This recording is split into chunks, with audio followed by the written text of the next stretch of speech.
चलिए शुरू करते हैं आज की क्लास। आज 22 दिसंबर है और आज के दिन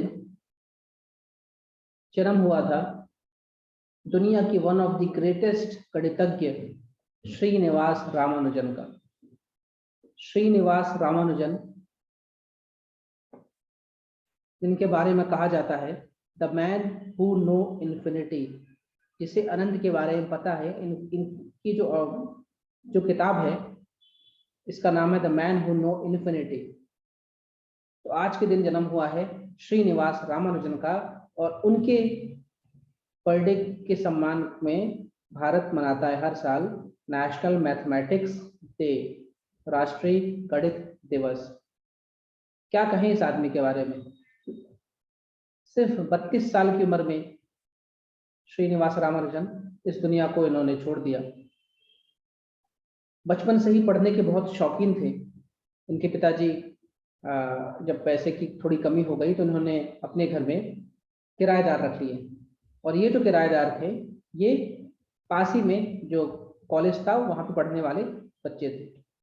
जब इन्होंने देखा, उन किराएदारों ने देखा कि ये जो छोटा सा बच्चा है श्रीनिवास रामानुजन, इसको गणित बहुत पसंद है, तो उन्होंने इसे गणित पढ़ाना शुरू कर दिया।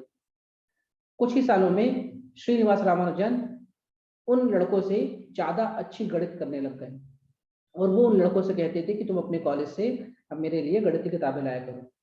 शुरू में तो ये अपनी जो प्राइमरी एजुकेशन थी उस समय तक कि सारे सब्जेक्ट्स को पढ़ते थे और गणित में तो एक्स्ट्रा ऑर्डिनरी मार्क्स आते थे। इनके टीचर्स कहते थे कि मैं तो रामानुजन को 100 में से 100 देना चाहता हूँ और हो सके तो 100 में से 110 देना चाहता हूँ, A+ ग्रेड देना चाहता हूँ।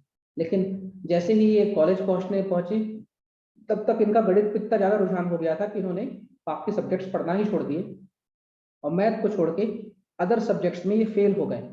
और जब ये फेल होने लग गए तो इनको जो वजीफा मिला था, जो स्कॉलरशिप मिली थी, वो इनकी बंद हो गई और इनको कॉलेज से भी निकाल दिया गया।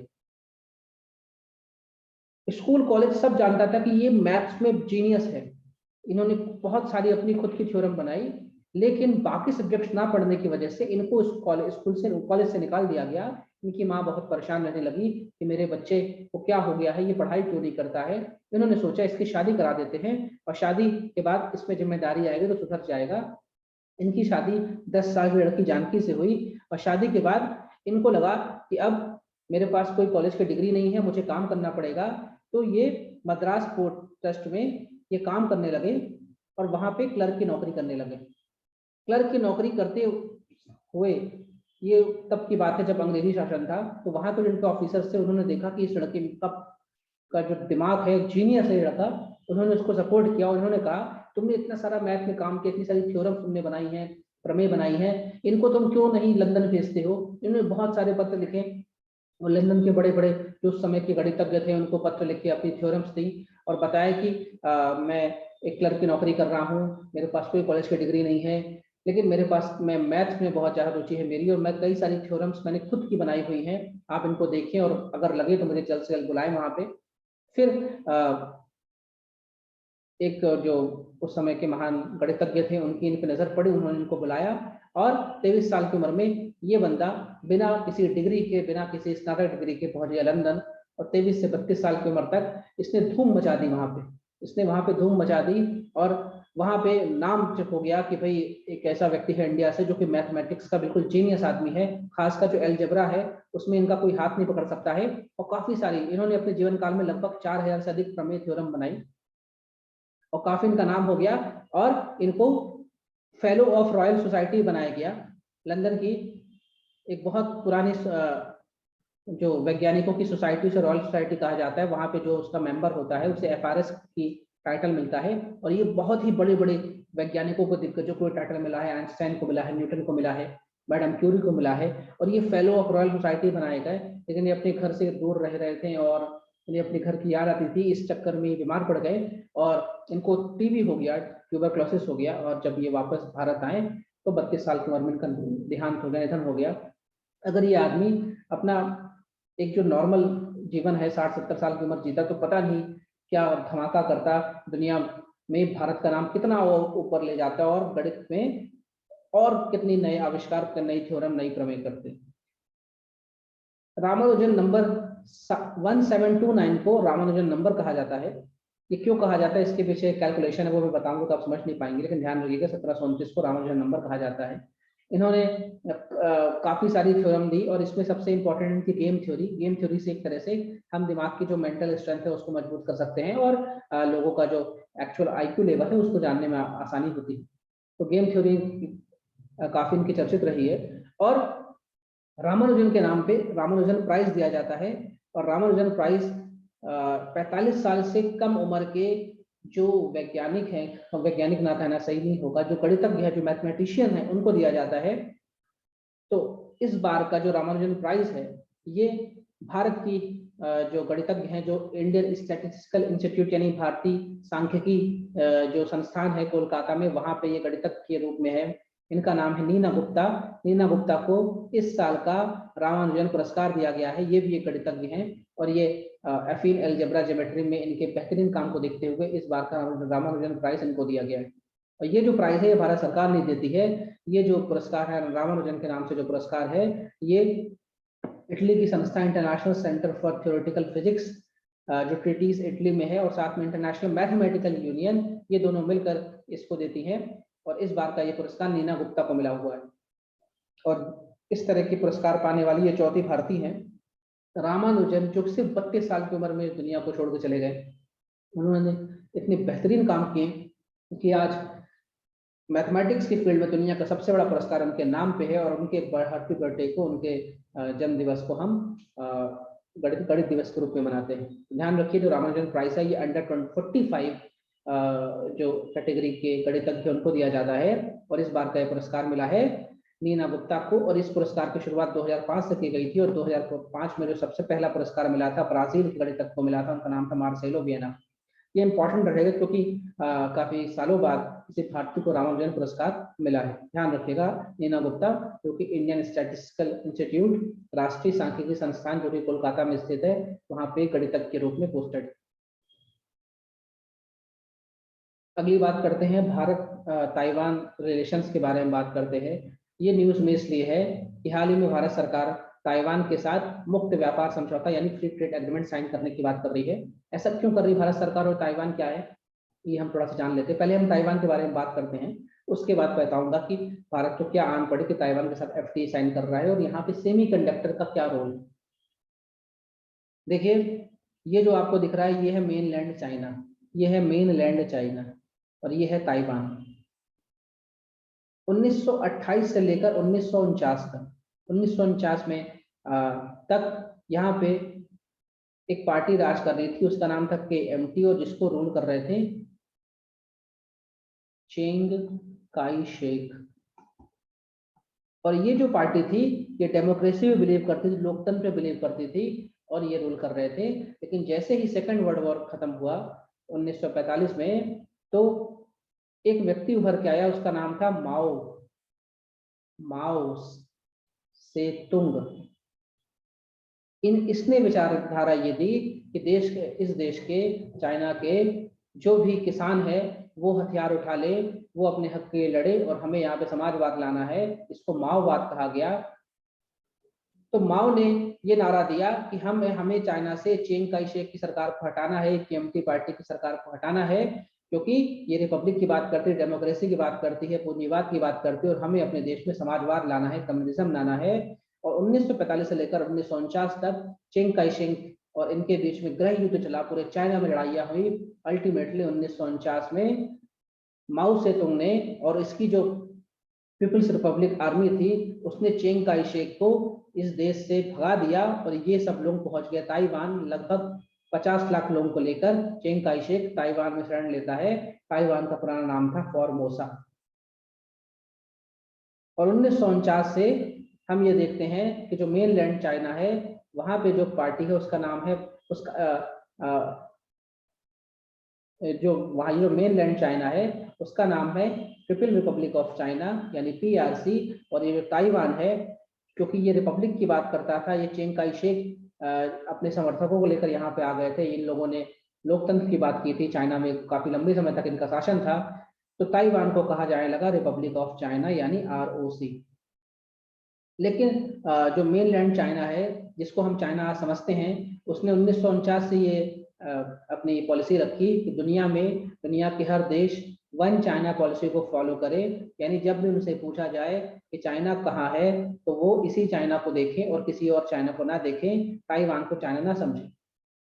तो चाइना वन चाइना पॉलिसी को लागू कराने के लिए दुनिया भर के देशों से बात की, दुनिया भर के देशों को साम दाम दंड भेद हर तरह से समझा के बोला कि जब भी चाइना बोल रहा हम ही चाइना है, ताइवान को हमारा एक प्रांत या प्रोविंस समझना।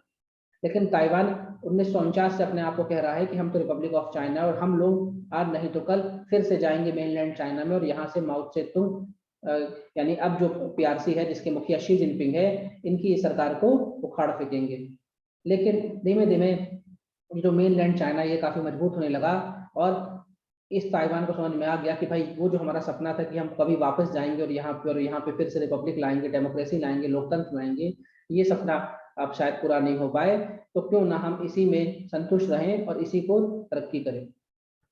हालांकि ताइवान देखने में बहुत छोटा है, लेकिन दुनिया की जो इलेक्ट्रिकल जो मार्केट है, जो सेमीकंडक्टर का मार्केट है, वहाँ बेताज बादशाह है। और जहां भी आप इलेक्ट्रॉनिक आइटम यूज करते हैं, जिस भी रूप का यूज करते हैं, चाहे ब्लूटूथ के ईयरफोन से लेकर लैपटॉप हो, टीवी हो, वॉशिंग मशीन हो, फ्रिज हो, कार हो, एसी हो, पंखा हो, जहां आप इलेक्ट्रिकल अप्लायंसेस यूज कर रहे हैं, जहां पे आप आर्टिफिशियल इंटेलिजेंस यूज कर रहे हैं, जहां पे आप इंटरनेट का उपयोग कर रहे हैं, वहां पे उसका जो दिमाग होता है उसे सेमीकंडक्टर कहते हैं। और सेमीकंडक्टर का बेताज बादशाह है ताइवान। यदि ताइवान अपने सेमीकंडक्टर की सप्लाई बंद कर दे तो दुनिया भर के कंप्यूटर्स ठप पड़ जाएंगे, क्योंकि नए कंप्यूटर्स आएंगे नहीं, नई कारें आएंगी नहीं, और पुराने का रिप्लेसमेंट रहेगा नहीं।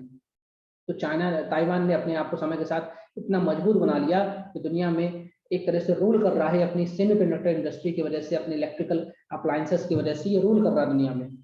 लेकिन चाइना अपनी वन चाइना पॉलिसी को लागू किए हुए, और इसने कोशिश की कि दुनिया के हर बड़े देश जब भी चाइना की बात करें तो इसी चाइना को समझे, ना कि इस चाइना को समझे।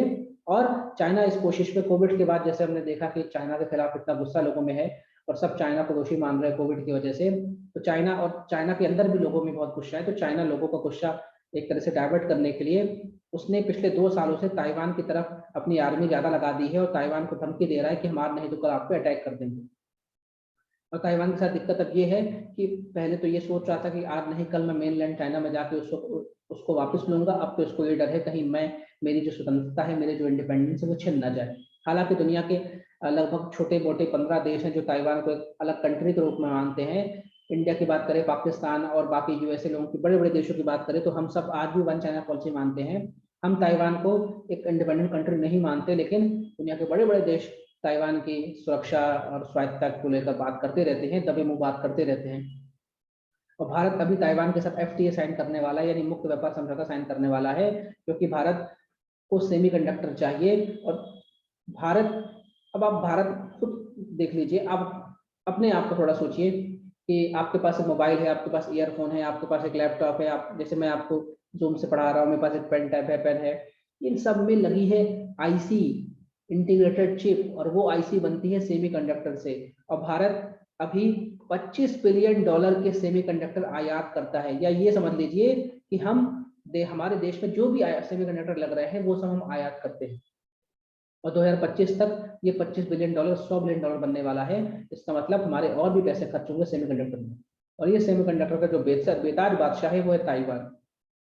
ये समझ लीजिए, अगर ताइवान अपने एक दिन की सप्लाई रोक दे तो पूरा दुनिया घुटने में आ जाएगी। पूरे दुनिया में चाहे मेडिसिन की बात हो, चाहे एजुकेशन की बात हो, चाहे टेलीकम्युनिकेशन की बात हो, चाहे एंटरटेनमेंट की बात हो, चाहे सिनेमा हॉल की बात हो, चाहे कार की बात हो, एरोप्लेन, ट्रक, जहां भी इंटरनेट यूज हो रहा है वहां पे सेमीकंडक्टर लग रहा है। और इसका बेताज बादशाह ताइवान है। ऐसा नहीं कि दुनिया में और कहीं सेमीकंडक्टर नहीं बनते या वो बेचते नहीं है, लेकिन दुनिया की मोर देन 75% जो सेमीकंडक्टर इंडस्ट्री है वो ताइवान ने डेवलप कर ली है।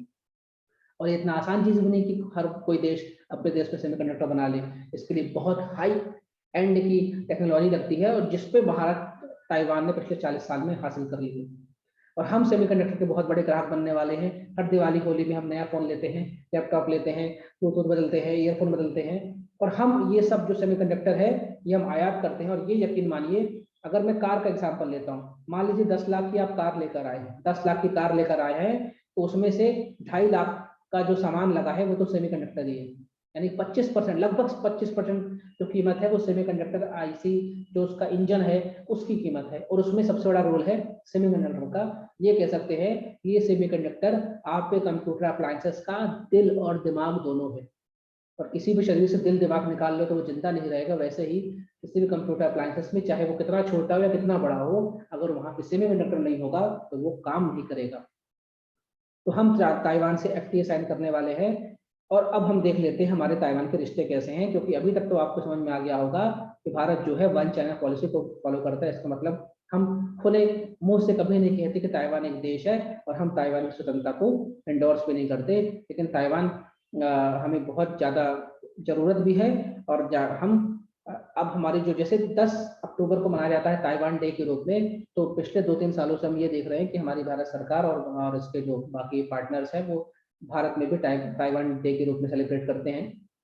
और अभी पिछले 2-4 महीनों से हम ये देख रहे हैं कि चाइना ने, फिर से मैं मैप की ओर ले जाता हूँ, चाइना ने ताइवान के पास का जो पानी है यहाँ पे अपने न्यूक्लियर पावर्ड सबमरीन, जंगी जहाज, फाइटर प्लेन सब तैनात कर दिए हैं।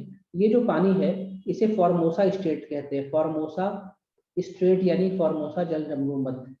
आपको ध्यान होगा शायद सुभाष चंद्र बोस की मृत्यु हो गई थी 1945 में, और ये कहा जाता है कि वे प्लेन दुर्घटना में मारे गए और उनका प्लेन फॉर्मोसा के पास क्रैश हो गया था। ताइवान का पुराना नाम था फॉर्मोसा, यही है वो फॉर्मोसा। और ये जो पानी है इसे कहते हैं फॉर्मोसा स्ट्रेट। और अगर ये पूरे पानी की बात करेंगे तो ये चाइना सी कहलाता है, चाइना सी। तो चाइना सी में ताइवान है और यहाँ पे है फॉर्मोसा स्ट्रेट, और ये है उसकी राजधानी ताइपे। तो चाइना बिल्कुल लगा हुआ है यहाँ पे, अपनी army, submarine, nuclear power submarine, fighter plane तैनात किया है। इनके एयर स्ट्रिप से इनके फाइटर प्लेन उड़ के निकल जाते हैं। ताइवान लिटरली पिछले 4-5 महीने से बहुत डरा हुआ है, और चाइना, ऐसा माना जा रहा है कि अगले 2 साल के अंदर चाइना इस पर अटैक कर देगा, और अगर अटैक करेगा तो इसको शायद अपने मिला भी ले। हालांकि यूएसए ने वादा किया है इससे कि भाई तुम पे कुछ होगा तो हम करेंगे, तुम्हारे सहायता करेंगे। लेकिन चाइना भी अब कमजोर नहीं है, दुनिया की नई सुपर इकोनॉमिक पावर बनने वाला है। तो देखने होगा कि अब क्या होगा ताइवान का हश्र।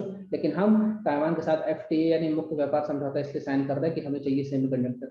ये एक पिक्चर में देखिए, ये बच्चा ये टैबलेट लेके रखा है, ये लैपटॉप है, ये टीवी है, ये फ्रिज है, ये वॉशिंग मशीन है, ये फोन है, ये कार है, सब कुछ में सेमीकंडक्टर है, सब कुछ में।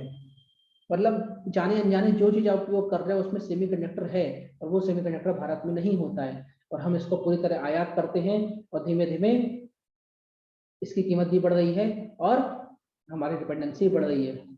अभी आप लोगों ने गौर किया होगा कि जो कार के रेट्स हैं वो बढ़ रहे हैं, 10 से 20% बढ़ रहे हैं। वो क्यों बढ़ रहे हैं? सेमीकंडक्टर की कमी हो गई है, क्योंकि आता सब ताइवान से है, और ताइवान के जो बंदरगाह है उसको चाइना ब्लॉक कर रहा है। उसको चाइना ब्लॉक कर रहा है मतलब वहां से सामान आने नहीं दे रहा, जाने नहीं दे रहा है। अल्टीमेटली ताइवान दुनिया को सेमीकंडक्टर बेचता है, और अगर सेमीकंडक्टर दुनिया के पास नहीं पहुंचेंगे तो दुनिया तो ठप हो जाएगी। तो इसलिए इस छोटी सी घटना का असर भी, चाइना ने ताइवान के बंदरगाह को ब्लॉक कर रहा है, इस घटना का असर भारत के आम नागरिक पे पड़ रहा है। फोन, मोबाइल जो है, जो कार्स हैं वो तक महंगी हो रही हैं, और यहाँ तक कि नई कारों की डिलीवरी लेट हो रही है। जो कार आपको 1 हफ्ते बाद मिल सकती थी, शोरूम बोल रहा है 3 महीने बाद मिलेगी। क्यों? सेमीकंडक्टर नहीं आ रहे। क्यों नहीं आ रहे? ताइवान में इशू चल रहा है। अब सेमीकंडक्टर की थोड़ी बात कर लें कि सेमीकंडक्टर जो है ये ऐसे पदार्थ होते हैं जो कंडक्टर और इंसुलेटर दोनों का काम करते हैं। इसके नाम में सेमीकंडक्टर लगा हुआ है, मतलब ये पूरी तरह बिजली को अपने अंदर से नहीं फ्लो होने देता, कुछ उसको रोक लेता है। और ये जो सेमीकंडक्टर होते हैं ये हर किसी मेटल से नहीं बन सकते, ये स्पेशली सिलिकॉन से, जर्मेनियम से, गैलियम आर्सेनाइड और कैडमियम सेलेनाइड से ही बनते हैं। और जिन देशों के पास इसका भंडार है वही इसकी इंडस्ट्री लगा सकते हैं। लेकिन मैंने बताया इसकी जो इंडस्ट्री है, इसका जो उद्योग है, इसको लगाने के लिए बहुत ज़्यादा, जैसे कहते हैं, state of the art machinery चाहिए, बहुत ज़्यादा आपको साइंटिफिक टेम्परामेंट चाहिए, बहुत सारा इनोवेशन रिसर्च चाहिए। और इसमें ताइवान ने अपने लगभग 40 साल में इसमें महारत हासिल कर ली है। यानी ये छोटा सा पिद्दा सा देश दुनिया की नब्ज है, दुनिया की जान है। अगर इस ताइवान को कुछ हुआ, वैसे मैंने देश कह दिया, लेकिन मतलब इस ताइवान को अगर कुछ हुआ तो फिर दुनिया ठप हो जाएगी। हमारे फ़ोन रिप्लेस नहीं हो पाएंगे, हमें नए फ़ोन नहीं मिल पाएंगे, हमारी गाड़ी की अगर आईसी खराब हो गई तो हमारी गाड़ी कबाड़ ऐसे खड़ी रहेगी, क्योंकि उसकी भी कीमत नहीं हो जाएगी, रह जाएगी। और भारत जैसे बोल रहा है 2025 तक हम $100 बिलियन की आयात करनी पड़ेंगी हमें सेमीकंडक्टर, तो क्यों ना हम ताइवान के साथ FTA साइन कर ले। और अभी तो हमने ताइवान से एक और एग्रीमेंट किया है और हम ताइवान को इस चीज में राजी कर लिया हमने कि भाई एक फैक्ट्री तो इंडिया में भी खोल दे अपने, और बहुत जल्द ताइवान की एक फैक्ट्री इंडिया में भी खुलेगी और हम दुनिया को बेच सकते हैं सेमीकंडक्टर। और इसके लिए बहुत पैसा भी लगेगा। सरकार ने एक तरह से कहें तो सेमीकंडक्टर मिशन लॉन्च किया है, जिसके तहत सरकार चाह रही है कि हमारी जो निर्भरता है सेमीकंडक्टर पे वो कम से कम हो। और हम ये चाहते हैं ताइवान अपनी जो फैक्ट्री है उसको एक उसका जो यूनिट है वो इंडिया में भी लगाए। और सरकार ने इसके लिए 76,000 करोड़ बजट एलोकेट किया है, क्योंकि ये भविष्य है। ये भविष्य, हम जितना IT की ओर जा रहे हैं, इंटरनेट की ओर जा रहे हैं, ये सब ठप हो जाएगा अगर IC नहीं होगी। और IC किससे बनती है? सेमीकंडक्टर से। और सेमीकंडक्टर का बेताज बादशाह कौन है दुनिया में? ताइवान। अगर आज भी भारत के पास मान लीजिए कहीं भंडार निकल जाए गैलियम कार्सेनाइड का, जर्मेनियम का, तो भी हमें 10 से 20 साल लग जाएंगे इस चीज को डेवलप करने में कि हम इससे सेमीकंडक्टर कैसे बनाएं। क्योंकि जो सेमीकंडक्टर ब्लूटूथ की चिप में लगता है वो अलग होगा, जो कार में लगता है वो अलग होगा, जो टीवी में लगता है वो अलग होगा, जो PC में लगता है वो अलग होगा। और हर कुछ के लिए बहुत ज्यादा रिसर्च और इनोवेशन की जरूरत है। तो भारत धीमे धीमे ताइवान के इशू को रेस कर रहा है, लेकिन कॉशियस, मतलब थोड़ा ध्यान रखकर, क्योंकि हम नहीं चाहते कि चाइना नाराज हो जाए। और चाइना अपनी इंटरनल पॉलिटिक्स को बचाने के लिए, संभालने के लिए, लोगों को गुस्सा कम करने के लिए वो भारत को भी आग दिखा रहा है, ताइवान को भी आग दिखा रहा है, सबको आग दिखा रहा है। क्योंकि जब कोई सरकार अपने घर के मुद्दों पे विफल हो जाती है तो वो किसी और देश को दुश्मन पोर्ट्रे करती है और फिर उसके खिलाफ प्रोपेगेंडा करती है। और ये शी जिनपिंग बहुत अच्छे से कर ही रहे हैं, ये हम देख ही रहे हैं। तो ध्यान रखिएगा, ताइवान ताइपे, इसकी लोकेशन क्या और इसकी पिछली कहानी जो मैंने बताई, चाइना सिविल वॉर, माओ सेतुंग ने क्या किया था, कोमिंतांग पार्टी है, चिंग काई शेक कौन थे, ये सब बात आप ध्यान रखिएगा। कोई डाउट हो तो आपके लिए कमेंट बॉक्स खुला है, बिल्कुल पूछिए।